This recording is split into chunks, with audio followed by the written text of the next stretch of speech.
ambapo Rais William Ruto amewarai viongozi kuwajibika kazini, huku akisisitiza kuwa ziara yake Mlima Kenya sio ya kisiasa. Ruto aidha alidai kuwa baada ya miaka 5 kazi yao itasahihishwa na Wakenya. Akizungumza katika kaunti ya Nyandarua huku ziara yake maeneo hayo ikiingia siku ya 3, Ruto aliahidi kutekeleza wajibu wake kama rais na kuleta maendeleo kote nchini.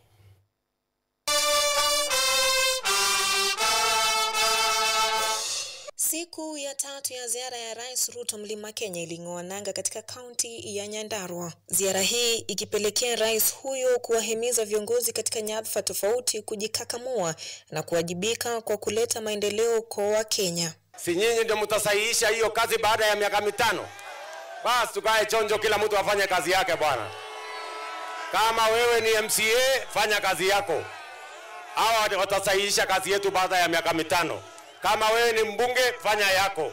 Kama wewe ni governor, fanya yako. Rais Ruto akisisitiza kuwa atatekeleza kazi aliyopewa na Wakenya kabla hawajasahihisha kazi zao mwisho wa hatamu yake. Mimi kama rais nitafanya yangu na hao wananchi wataamua baada ya miaka 5. Nego kana tiguo.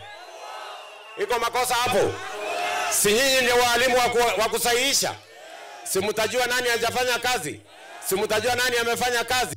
Akiandamana na viongozi wengine kutoka eneo la Mlima Kenya, rais aliwatahadhari baadhi ya watu wenye hulka ya kunyakua ardhi ambayo ni mali ya umma, huku akiahidi kuingilia kati na kusaidia kukomesha kesi hizo.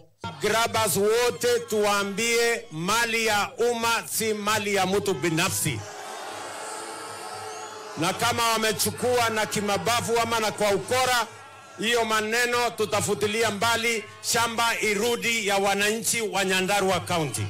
Kwa mujibu wa naibu rais Profesa Kithure Kindiki, jukumu lake kuu serikalini ni kumuunga mkono mwajiri wake wala sio kumpinga kama anavyodai baadhi ya viongozi wanamshauri.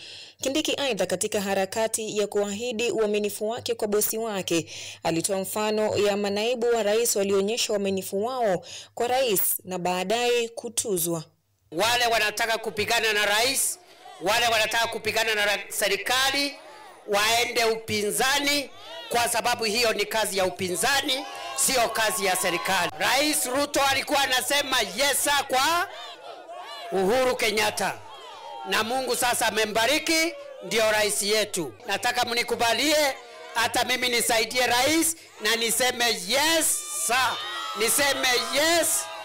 Ziara hiyo ya maeneo ya Nyandarua na Murang'a ilipelekea kuzinduliwa kwa miradi ya usambazaji wa umeme mji wa Olkalou, pamoja na ukaguzi wa miradi ya nyumba za bei nafuu na hospitali kuu ya JM Memorial.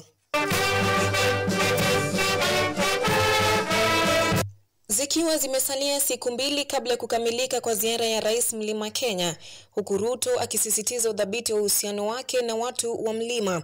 Swali ni je, uhusiano kati ya watu wa Mlima na aliyekuwa naibu rais Rigathi Gachagua itatingishwa au itasalia dhabiti?